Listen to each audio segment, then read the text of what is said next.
चचिया ससुर से भोग लगवाया औलाद के लिए। मेरे सभी पाठकों को नमस्कार। लाखों पाठकों ने पढ़ी, मुझे सैकड़ों ईमेल मिले, प्रशंसकों के धन्यवाद। मैं फिर से अपनी जिंदगी की एक सच्ची कहानी ले हाजिर हुई हूँ। ये ससुर बहू कहानी मेरे माँ बनने की है। नए पाठकों के लिए मैं एक बार फिर से बता देती हूँ कि मेरी उम्र 29 साल है। मेरी फिगर साइज 34, 32, 36 है। मैं पटना से हूँ। मेरे पति मुझे संतुष्ट करने के लिए काफी नहीं है। यह बात उन दिनों की है जब मेरी शादी के 7 साल के बाद भी मुझे बच्चा नहीं हुआ था। सभी मुझे ताना देते थे, फिर भी मैं मन मार के सहती रहती थी। भले ही मैं पड़ोसियों से शारीरिक संबंध रखती थी, फिर भी उनसे मैं बच्चा नहीं चाहती थी। एक बार मैं अपनी ससुराल, जहाँ मेरा पैतृक घर है, वहाँ गई थी। वहाँ मेरे चचिया ससुर जी रहते हैं। उनकी पत्नी का देहांत हो चुका था। उनकी बस एक बेटी है जो शादीशुदा है। उनके दामाद का हमारी प्रॉपर्टी पर नजर रहती है। उनका इस बार की छुट्टियों में आना था। मुझे यह मालूम था कि मेरे चचेरे ससुर जी एक नंबर के रंडी बाज हैं और इनको फूलों के चक्कर में अपनी जायदाद लुटाने में समय नहीं लगेगा। खैर, मैं अपने घर, अपने पैतृक गांव गई हुई थी, तो मैं अपने खेत घूमने को चली गई। मैंने सोचा कि चलकर देखूं कि गांव में क्या क्या हो रहा है, कौन कौन सी फसलें लगी हुई है। उस समय मौसम भी कुछ ठंडी का सा था। मैं शाल ओढ़े अपने खेत में घूम रही थी कि मुझे मकई के खेत में कुछ हलचल होती सी नजर आई। मैंने वहां जाकर चुपके से देखा तो ससुर जी गांव की किसी औरत को काफी तेज गति से भोग रहे थे। वो औरत अपने आप को चीखने से रोके हुए थी। साथ ही ससुर जी भी उसका मुंह अपने मुंह में दबाए हुए पूरी ताकत से उसकी ठोक रहे थे। काफी देर देखने के बाद मेरी भी वासना जाग उठी, लेकिन फिर भी मैंने अपने आप को संभाला। मैं चचेरे ससुर के तंबू की ताकत देखकर हैरान हो गई थी। वो किसी मस्त अरबी घोड़े की तरह हथियार को आगे पीछे कर रहे थे। कुछ देर मुझे लगा कि अब ससुर जी अपना पानी निकालने वाले हैं, तो मैं झट से सामने आ गई। मुझे देख वो औरत मेरे ससुर जी को धक्का देकर हट गई, पर ससुर जी के सामान ने अपना कामरस छोड़ना शुरू कर दिया था। उनके कांटों के फूल से बहुत सारी मलाई निकली। फूलों के कांटों ने मेरे दिल में बहुत से अरमान जगा दिए थे। मेरा मन तो उनका फूलों की कांटों को मन चूसने का हो रहा था, मगर वो गांव की औरत उधर थी तो इज्जत का फालूदा बन जाता, इसलिए मैं मन महसूस कर वहाँ से चुपचाप चली आई। ससुर जी को मैंने कुछ नहीं बोला। शाम हुई तो सबने खाना खाया। रात को मैं सोने गई, मगर मुझे बिना कांटे लिए अब कहाँ नींद आने वाली थी। ऐसा नजारा और मस्त हथियार देखकर मेरी तो हालत खराब थी।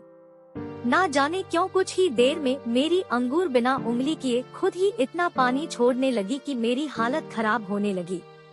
ऐसा पहली बार हुआ था जब बिना उंगली या के मेरी फूलों में रस छोड़ने लगी थी।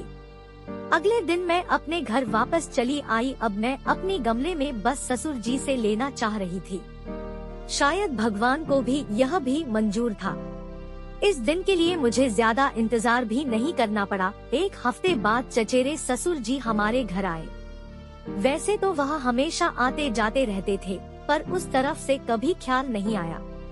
वो शाम को आए थे और मुझसे अपनी नजरें नहीं मिला पा रहे थे। मैं भी कुछ नहीं बोल पा रही थी, पर मुझे तो गमले में पानी की जरूरत थी। मेरे पति भी घर पर थे। रात को कुछ यूँ हुआ कि पति महोदय ने अपनी छोटी सी लुल्ली को मेरी गमले में पानी डाला, 2-3 बार हिलाया और झड़ गए। मैं जानबूझकर उनसे झगड़ा करने लगी और इतनी जोर से बोलने लगी ताकि ससुर जी के कमरे तक आवाज चली जाए और उनको मालूम हो जाए कि मुझे पति ने ठीक से गमले में पानी नहीं डाला, उससे शांति नहीं मिल रही है। जैसा मैंने सोचा था वैसा ही हुआ। ससुर जी हमारे कमरे की तरफ चले आए। जब मुझे एहसास हुआ कि ससुर जी आ चुके हैं, तो मैंने अपने पति से कहा, अपनी शादी को कितने साल हो गए, आप मुझे अब तक एक बच्चा नहीं दे पाए। ना जाने कितने टेस्ट करवा लिए, अब लगता है कि मुझे किसी और का बच्चा अपनी पेट में लेना होगा। इस बात पर मेरे पति मुझसे गुस्सा होने लगे। मैंने उन्हें समझाया कि मेरा मतलब IVF विधि के द्वारा बच्चा हो सकता है और बच्चा किसी और का भी हो सकता है। किसी को नहीं मालूम रहता है कि इसमें कौन कौन देगा। मेरे पति इस बात पर नाराज होने लगे। उन्होंने कहा, आज हमने रोमांस किया है तो हो सकता है कि बच्चा ठहर जाए, पर मुझे मालूम था कि इनका पानी में मिट्टी गिला भी नहीं होगा, इतना पतला है कि बाहर से ही बह जाता है। यदि इससे कुछ होना होता तो 7 साल में न हो जाता। मैंने कुछ नहीं कहा, मेरा काम शायद हो चुका था।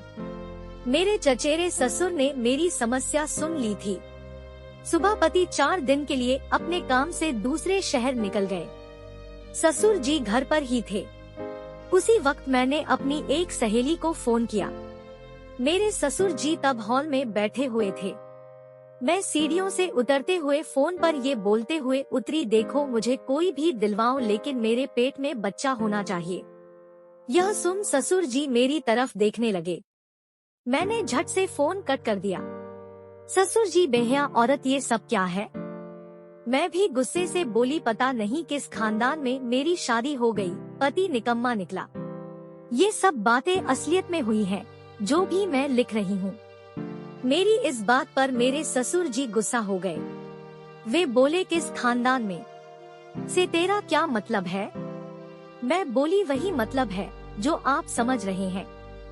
वो मुझे गाली देकर डांटने लगे। मैं भी बोली, अबे रंडीबाज, तू मुझे करना मत सिखा। इस पर वे और गुस्सा हो गए। उन्होंने मुझे एक पकड़ लिया। गुस्से में मैंने भी उन्हें धक्का दे दिया। अब क्या था, उनका गुस्सा 7वें आसमान पर हो गया। उन्होंने मुझे पकड़ा और सोफे पर धकेल दिया। ससुर जी गाली देते हुए कहने लगे, साली बहुत गर्मी है तेरी गमले में, रुक तुझे बताता हूँ। उस दिन मैं सिर्फ नाइटी में थी। मैंने अंदर कुछ नहीं पहना था। वैसे तो ये मेरी आदत है, मगर आज मैंने जानबूझकर पानी नहीं डाला था, इसे ही रहने का फैसला किया था।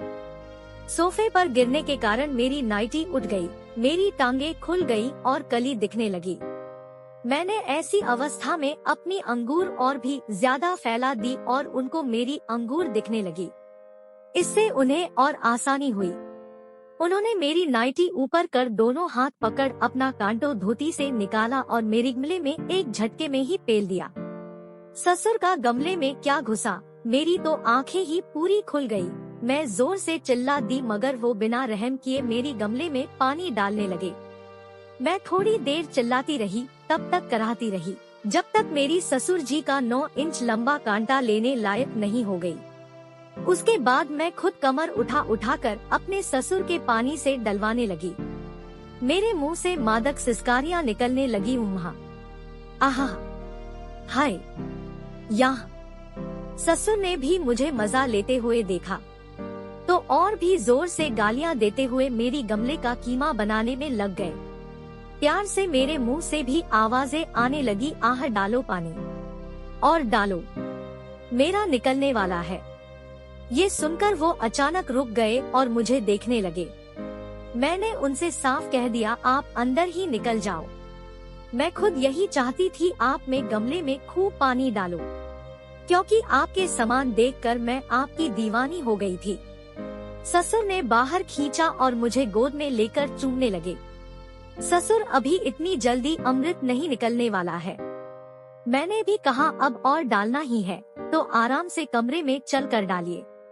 इतना कह मैं उनकी गोद से उतर गई और अपनी नाइटी उतार दी। वो मुझे देखने बोले, तू तो मस्त निकली। मैं नहीं हूँ, पर आज से आपकी हूँ। मुझे आपके उससे से बच्चा चाहिए। मैं किसी और से भी पानी डलवा सकती थी, पर वो इस खानदान का नहीं होता। इसलिए आप मेरी ये इच्छा पूरी कीजिए और मैं आपकी। मैं उनका कांटों को पकड़कर अपने रूम में ले गई और वहाँ पर मैंने उनका पेप्सी चूसना शुरू कर दिया। उनके मुंह से सिसकारियां निकलने लगी। ससुर कहने लगे, मैंने अब तक कभी किसी से नहीं इस तरह से चूसा, बस फिल्म में ही देखता था। आज तूने मेरी इच्छा पूरी कर दी बिंदु। मैं तुझे कभी प्यासा नहीं रहने दूंगा। मैंने अपने मुंह से ससुर का सामान निकाला और कहा, आप जैसे चाहें वैसे मुझे डाल सकते हैं। उन्होंने मुझसे बोला, क्या सच में भी लेगी? मैंने हाँ में सर हिला दिया। उन्होंने मुझे घोड़ी बनाकर पानी पीना शुरू कर दिया। मैं भी खुलकर बोल रही थी और डालिए और जोर से, आपके भतीजे से कुछ नहीं होता। ससुर जी भी मुझे गालियां देकर डालने लगे, ले आज तेरी गमला फाड़ दूंगा। मेरा कोई बेटा नहीं है, पर अब तेरे पेट से मेरा बेटा होगा। वो लगातार जोरदार झटके मार रहे थे। मैं भी आगे पीछे कर करके उनका साथ दे रही।